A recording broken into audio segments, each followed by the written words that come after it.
L'embarras du choix d'André Lamy.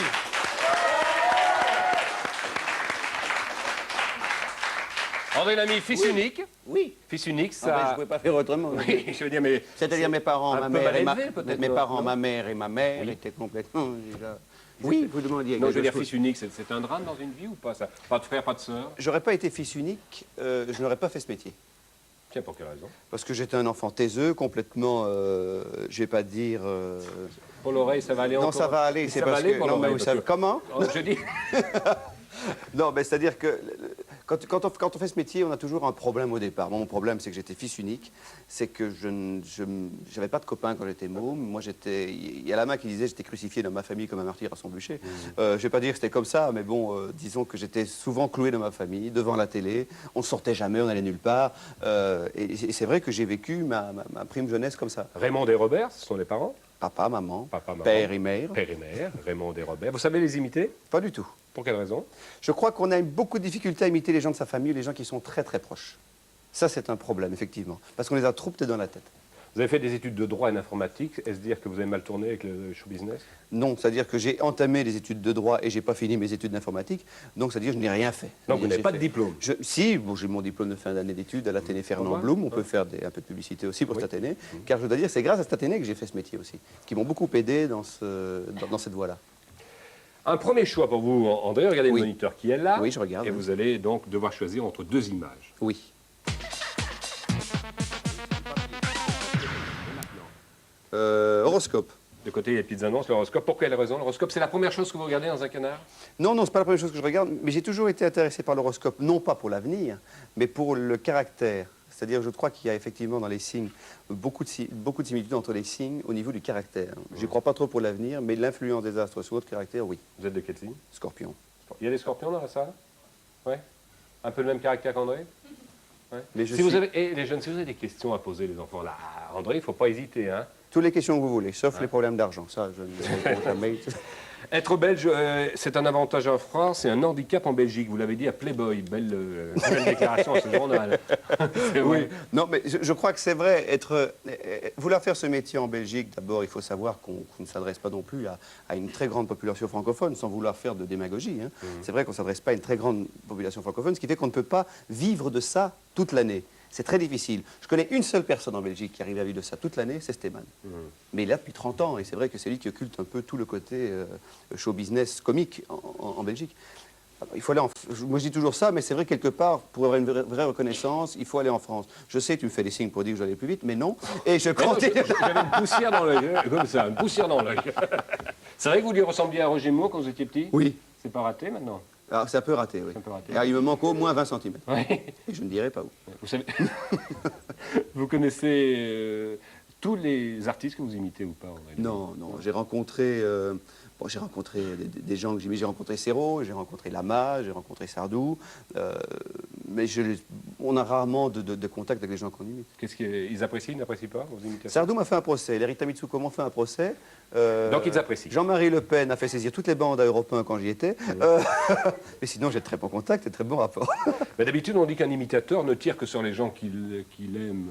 C'est pas votre cas, parce que Jean-Marie Le Pen, je pense pas que c'est votre tasse de thé. Mais vous savez, personnellement, c'est un homme que j'apprécie moyennement, n'est-ce pas? Et qui... Non, non, c'est-à-dire qu'on peut... Une fois qu'on a la technique de l'imitation, hein, c'est une technique, en fait. Au départ, on imite que les gens qu'on aime. Et après, ça devient une technique. Et alors là, on peut imiter d'autres gens. Un autre choix, tiens. Oui. Oui, qui? Oui, madame. Oreille. Oreille mais c'est pas la mienne, je trouve que c'est mal fait l'émission. Ouais. Tiens, tu fais un peu un gros plan sur les oreilles d'André Lamy, si on pouvait faire un petit...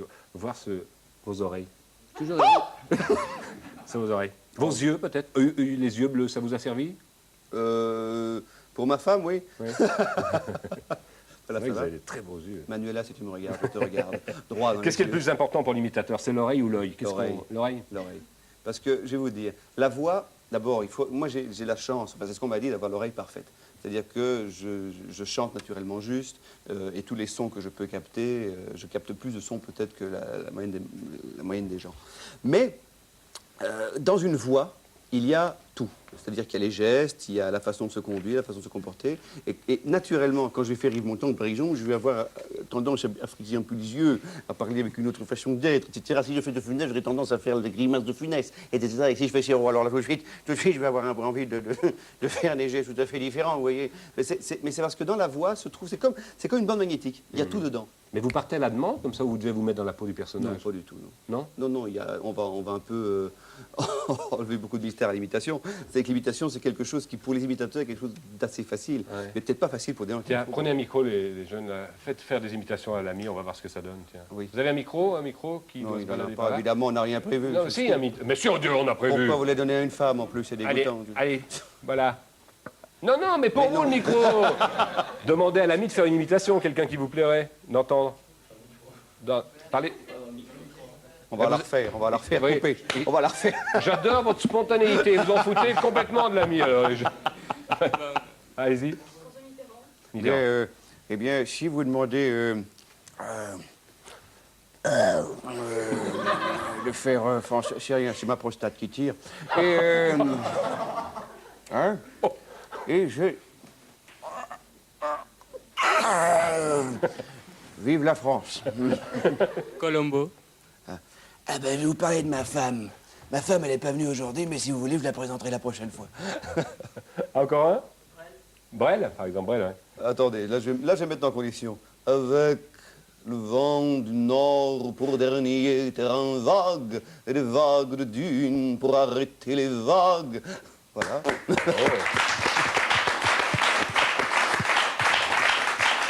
Bien. Une autre, bon d'accord. Vous avez un maître à penser? Un maître à penser. Oui, ou un maître... Bah, c'est mon parrain, c'est Ouais. Raymond DeVos. Raymond DeVos. Alors, c'est vrai qu'à 12 ans, vous connaissiez tous ces sketchs? Tout. Par cœur. Par cœur, oui. Sauf les derniers qui viennent de sortir maintenant. Oui. Mais c'est vrai qu'à l'époque, et je faisais ça en classe, devant mes professeurs de français d'ailleurs, je me rappelle. Et ça a été mon premier public, ça a été vraiment les copains de classe, quoi. Et DeVos, il le sait, tout ça? Ah oui, bien sûr, on s'est vu souvent par après. Est-ce que c'est facile, André Lamy, de rester soi quand on passe son temps à imiter les autres? Oui, parce que c'est une thérapie. C'est-à-dire qu'au départ, quand j'ai démarré cette carrière, enfin, quand j'ai démarré à imiter, c'était assez pénible pour mon entourage, parce que j'imitais tout le temps. J'imitais, mais du matin au soir. Ce qui fait que c'était très difficile pour draguer les filles, parce qu'au bout d'un moment, il est gentil, mais bon, De Funès n'était pas vraiment un symbole sexuel. Ensuite, j'agaçais tout le monde. Seulement, avec le temps, avec la reconnaissance, avec le fait de faire ce métier, on ne fait plus ça. On n'a plus tendance à imiter à toutes les coins de phrases quelqu'un.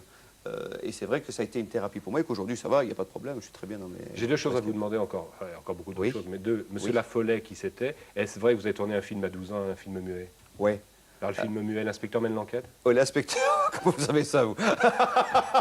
Alors, l'inspecteur mène l'enquête. Colombo. C'était une espèce de Colombo, où je m'étais octroyé le rôle de l'assassin. Et c'était un copain à moi qui s'appelait Klein à l'époque, Christian Klein, qui jouait le rôle de Colombo. Ouais. Et on a fait ça entre copains, comme ça, pour s'amuser. Vous l'avez encore, le film? Je l'ai toujours. Eh bien, on va le voir. Non, ça serait chouette, ça. Ce Non. serait chouette, oui, Ça mais serait on chouette, n'est pas... là-bas.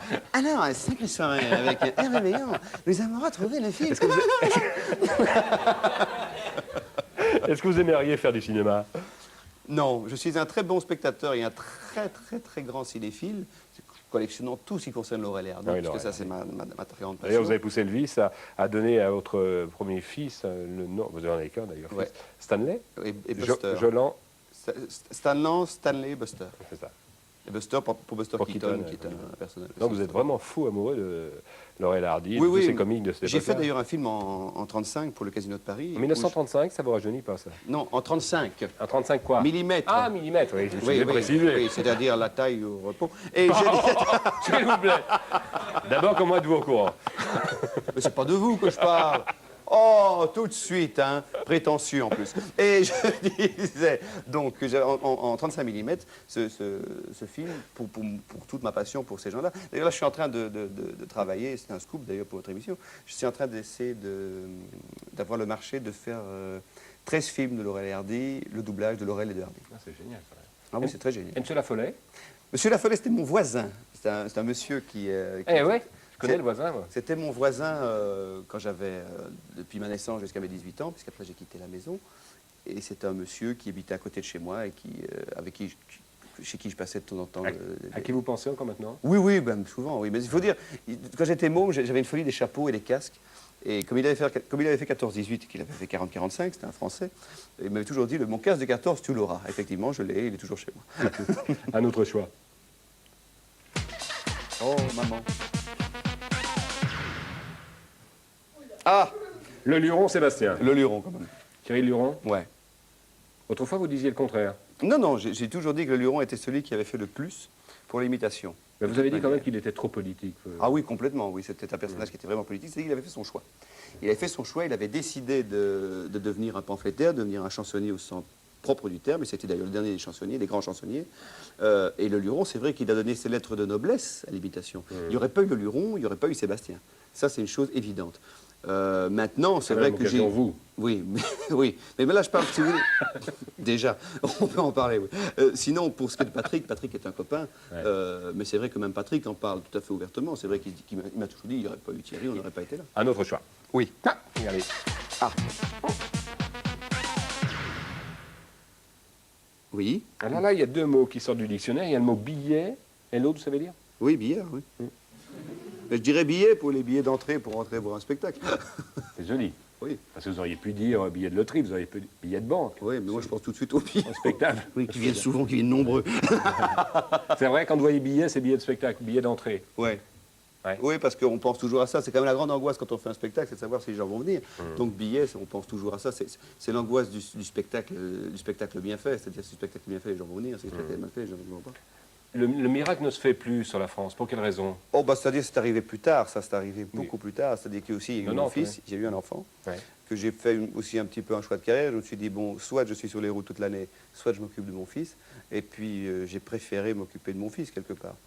Mais c'est vrai que on m'a beaucoup moins vu en France, on m'a un peu plus vu en Belgique. Et puis, bon, mais ça, c'est ce métier. Il faut savoir que ce métier n'est jamais fait de haut. Il y a des hauts et des bas tout le temps dans ce métier. Et c'est ça qui est gai. C'est-à-dire qu'on n'a jamais vraiment de patron non plus. Vous n'avez jamais eu peur de plonger complètement et de ne pas ressurgir? Non. Non, parce que c'est... Non, ça m'a jamais fait peur. C'est des moments où j'y suis arrivé une fois, je me suis dit, normalement, ça va. Moi, ma ligne est tracée et je vis toujours très bien de ce que je fais. Et à mon avis, je continuerai à vivre de ça très longtemps. André Lamy. André. Ingrid. Et on souligne cette aventure par les applaudissements. Et tiens. Monsieur Lamy, merci. Oui. Merci d'être venu. C'est moi qui vous Merci remercie. d'être passé nous voir. Oui. Spectacle, donc je le rappelle, à la fin de l'année. Rendez-vous à partir du décembre, au passage 44, pour Télé Lucien. Et puis le mariage au Le mois de mai. 14 mai avec Manuela Lalou, qui elle me regarde. Manuela Bonsoir. Lalou. Manuela Lalou. Manuela Lalou. Manuela, bonsoir. Merci de nous avoir suivis. La semaine prochaine, nous recevons, et merci à l'école d'être venu avec nous ce soir. La semaine prochaine, nous recevrons pardon. Oui, vas-y. Vas-y. Sébastien Roch. Vous connaissez Sébastien Roch? Ben, oui, je le connais bien. Oui, c'est Hélène et les petits garçons. Les petits garçons. Bah oui, Sébastien c'est sera là. Et nous parlerons de quoi la semaine prochaine? Ah oui, interdit aux moins de 16 ans, les films. Merci, salut, Ah, à mardi. dommage.